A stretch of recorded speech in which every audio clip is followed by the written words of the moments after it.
ఇంతకంటే ఇక దిగజారుతారు మీరు అనుకునే ప్రతి క్షణం ప్రతిరోజు ఇంతకంటే ఇక దిగజారటానికి ఏమీ లేదని మీరు నిరూపించుకుంటున్నారు. చాలా అంశాలు ఉన్నాయండి మీరు రాజకీయాలు చేయటానికి. ఇంకా 100 రోజులే అయ్యింది. ఇంకా 4 సంవత్సరాల 9 నెలల పాటు మీరు ముఖ్యమంత్రిగా ఈ రాష్ట్రంలో ఉంటారు. మీ తనయుడు మంత్రిగా ఉంటాడు, లేకపోతే ఆయన కూడా రేపు పవన్ కళ్యాణ్ లాగా ఇంకో ఉప ముఖ్యమంత్రిని చేయొచ్చు. 4 సంవత్సరాలు 9 నెలలు పవన్ కళ్యాణ్ ఉప ముఖ్యమంత్రిగా ఉంటాడు. మంచో చెడ్డో కష్టమో నష్టమో మా కర్మో రాష్ట్రం కర్మో ఈ ఆంధ్రప్రదేశ్ రాష్ట్రం చేసుకున్న పాపమో మేము భరిస్తాం, మిమ్మల్ని భరించాలి కూడా. Because your honourable deputy chief minister. Boxing ఒకప్పుడు bloody game. Deputy chief minister, your honourable member, your honourable minister. మిమ్మల్ని భరించాలి. 5 సంవత్సరాలు మీరు ఎన్ని అబద్ధాలు చెప్పినా భరించాలి, ఎన్ని రాజకీయాలు చేసినా భరించాలి. సనాతన ధర్మం, ఆ ధర్మం, ఈ ధర్మం అని అందరి మీద నేను వస్తా, వన్ బై వన్ వస్తా. ఈరోజు రాష్ట్ర ప్రజలకి మీ నిజ స్వరూపం తెలిసి తీరాలి. చంద్రబాబు నాయుడు నిజ స్వరూపం తెలియాలి, పవన్ కళ్యాణ్ నిజ స్వరూపం తెలియాలి, మంత్రివర్గం రాష్ట్రం మంత్రివర్గం చేస్తున్నటువంటి నిజ స్వరూపాలు ప్రజలకు తెలియాలి.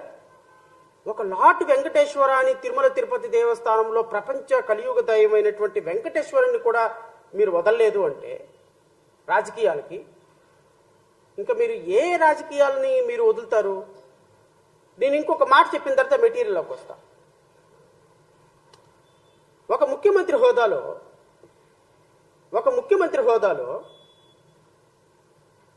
పచ్చి అబద్ధాలు ఆడేటువంటి అత్యంత షార్ప్గా ఫాస్ట్గా కళ్ళు మూసుకొని తెరిచే లోపు అబద్ధాలు ఆడే ముఖ్యమంత్రులు ఎవరు అంటే మన రాష్ట్ర ముఖ్యమంత్రి చంద్రబాబు నాయుడు గారు. ఇంకొక కేటగిరీలో కూడా అవార్డులు పెడితే ఈ కేటగిరీ అవార్డుల్లో కూడా అత్యంత సెన్సిటివ్ అంశాన్ని, ప్రతి చిన్న అంశాన్ని కూడా రాజకీయం ఎలా చేయగలము అంటే రాజకీయం చేయగలిగిన రాజకీయ నాయకుడు ఎవరని ఒక పోటీ పెడితే భారతదేశంలో ఫస్ట్ ప్లేస్లో నుంచుంటాడు పవన్ కళ్యాణ్. ఒక లేని థీరీని ప్రొవోక్ చేసి ఆ థీరీకి చక్కగా బట్టలేసి మొత్తం రూపం తీసుకొచ్చి దాన్ని ఒక ఇమాజినేషన్ వరల్డ్ లోకి తీసుకెళ్లగలిగినటువంటి ఒక అత్యద్భుతమైనటువంటి కల్పితమైనటువంటి వ్యవస్థను సృష్టించేటువంటి మంత్రులు ఎవరయ్యా అంటే నారా లోకేష్ వస్తారు. ఇంతకు మించి ఇంకొక ఆవిడ ఉంది ఈ మధ్యకాలంలో. పాపం ఆవిడ నేనేం అనలేకపోతున్నా, ఎందుకంటే కొన్ని సమస్యల మీద కలిసి పనిచేశాం కాబట్టి. హోమ్ మినిస్టర్ అమ్మా కొంచెం తగ్గండి, ఎందుకంటే మెరిసేదంతా బంగారం కాదు, గుర్తుపెట్టుకోండి. మెరిసేదంతా బంగారం కాదు. మనం గత ప్రభుత్వంలో పనిచేసిన 2 హోమ్ మినిస్టర్లు ఉన్నారు కదా, ఎక్కడున్నారు వాళ్ళు? ఎక్కడున్నారమ్మా? పక్కింటోళ్ళకు కూడా పలకరించటంలో వాళ్ళని. మనం కూడా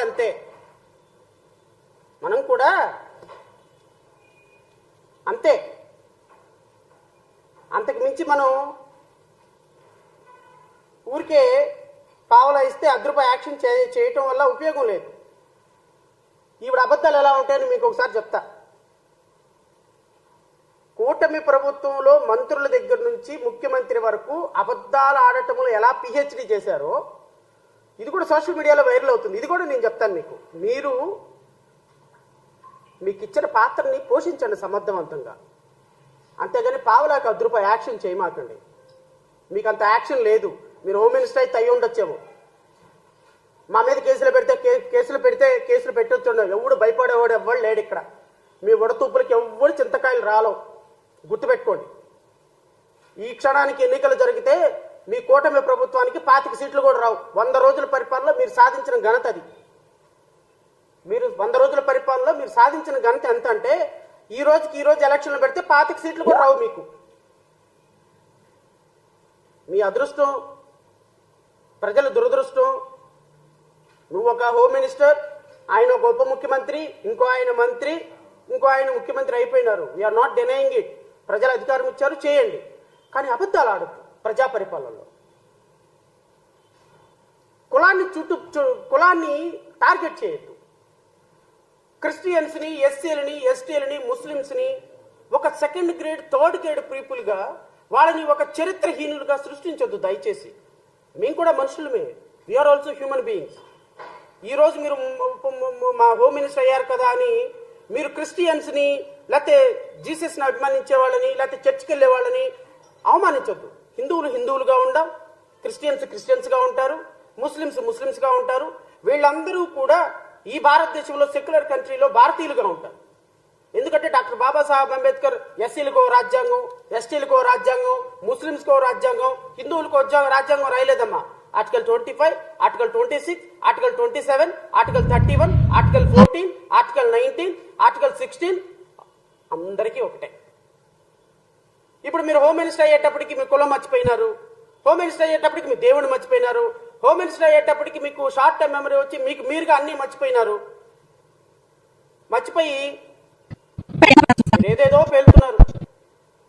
కొంచెం తగ్గండి. ఒకవేళ తగ్గకపోతే 2029లో తగ్గిస్తాం, కంగారు ఏం లేదు. తగ్గే రోజు వస్తుంది, తగ్గే రోజు చాలా తొందరలోనే ఉంటుంది, కంగారు ఏం పడద్దు. ఈవిడేముందో ఒకసారి విందాం. ఇక్కడ నుంచి మొదలు పెడతాను నేను. నేను ధైర్యంగా చెప్తాను, ఎస్ నేను హిందువుని, నువ్వు చెప్పగలవా? I'm very Christian. నేను ధైర్యంగా చెప్తాను, ఎస్ నేను హిందువుని, నువ్వు చెప్పగలవా? I'm very Christian. నేను మ్యారేజ్ ఇప్పటికీ కూడా నా బ్యాగ్ లో బైబిల్ ఉంటది, సేమ్ టైం నా కార్ లో బైబిల్ ఉంటది, బైబిల్ లేకుండా బయటకు వెళ్ళాను. నేను ధైర్యంగా చెప్తాను, ఎస్ నేను హిందువుని, నువ్వు చెప్పగలవా? ఎందుకమ్మా నెయ్యి కల్తీ జరిగిందా లేదా అని ఎందుకు మారిపోయింది భాష? భాష ఎందుకు మారిపోయిందమ్మా? ఒకప్పుడు క్రిస్టియన్, ఇప్పుడు హిందూ ఎందుకు అయ్యారు? హోమ్ మినిస్టర్ అయ్యారు కాబట్ట. ఒకప్పుడు చర్చికి వెళ్ళేవాళ్ళు, ఇప్పుడు చర్చికి వెళ్ళలేదు, హోమ్ మినిస్టర్ అయ్యారు కాబట్ట. అంటే ఒకప్పుడు జీసస్ నమ్మితే చర్చికి వెళితే ఇప్పుడు హోమ్ మినిస్టర్ మీకు ఇవ్వరు కాబట్ట. అది ఒక చర్చికి వెళ్ళే వాళ్ళ ఆలోచనల్లో, వాళ్ళ బ్రతుకుల్లో వాళ్ళు ఓట్లు వేయించుకొని వాళ్ళని ఎంతవరకు పెట్టాలో అంతవరకు పెట్టేటువంటి రాజకీయ నాయకుల పరిస్థితి ఇది. ఈ హోమ్ మినిస్టర్ గారిని అడుగుతున్నా నేను, అమ్మ మొన్నటిదాకా వరదలు వచ్చినప్పుడు ప్రకాశం బ్యారేజీని పడగొట్టడానికి ఉగ్రవాద శక్తులు వచ్చి ఒక 10 పడవలతోటి ప్రకాశం బ్యారేజీని పడగొట్టడానికి ప్రయత్నం చేసినప్పుడు దాన్ని రక్షించి, మీరు ఆ బోట్లను రక్షించి లక్షలాది మంది ప్రాణాలను రక్షించారు అని రక్షించడానికి ప్రయత్నం జరిగింది. దానికి నందిగాం సురేష్ ఎంపీ బోట్లు, మాజీ ముఖ్యమంత్రి జగన్మోహన్ రెడ్డి బోట్లు అన్నారు కదా. ఏమైందమ్మా ఎలిగేషను? ఎఫ్ఐఆర్ కట్టారా? వాళ్ళని అరెస్ట్ చేశారా? నందిగాం సురేష్ అరెస్ట్ అయి ఉన్నాడు కదా, పోలీస్ కస్టడీకి తీసుకున్నారా? నువ్వు మీ ముఖ్యమంత్రి ఇద్దరు వచ్చి ప్రకాశం బ్యారేజీని పడగొట్టి వందల లక్షల మందిని ప్రకాశం బ్యారేజీలో నుంచి వరదలతో చంపడానికి వైఎస్ఆర్ కాంగ్రెస్ పార్టీ వాళ్ళు, గత ప్రభుత్వంలో ఉన్నటువంటి ప్రభుత్వం వాళ్ళు ప్రయత్నిస్తున్నారన్నారు కదా. మరి ఎఫ్ఐఆర్ కట్టి వాళ్ళని అరెస్ట్ చేయాలి కదమ్మా. మీరు ఏమైందమ్మా? ఎలిగేషన్ ఏమైందమ్మా? ఆ ముఖ్యమంత్రి గారు ఏమైపోయినారు? ఆ మంత్రులు మాట్లాడిన మంత్రులు ఏమైపోయినారు? వాళ్ళ మీద ఎఫ్ఐఆర్ కట్టి అరెస్ట్ చేసి లోపలేసి అసలు ఆ బ్రిడ్జిని ఎవరు పగలగొట్టాలనుకున్నారు? కృష్ణమ్మ వరదల్ని ఆపడానికి, వరదలు రావడానికి కారణం ఎవరు అవ్వాలనుకున్నారు? ఏమన్నా అరెస్ట్ చేసి ఏమన్నా ప్రయత్నం చేశారా? లేకపోతే కేవలం పొలిటికల్ ఎలిగేషన్ అయినా? లడ్డూలాగా పొలిటికల్ ఎలిగేషనా?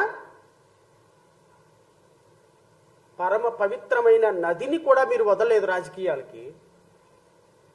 100 రోజుల్లో 164 సీట్లు వచ్చినాయి కదా, ఇంకేం కావాలమ్మా మీకు ప్రజలకి?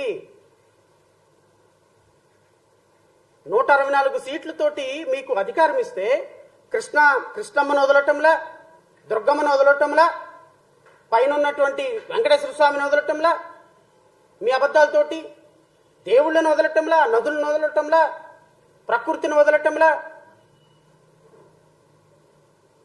ఆడపిల్లలను వదలటంలా.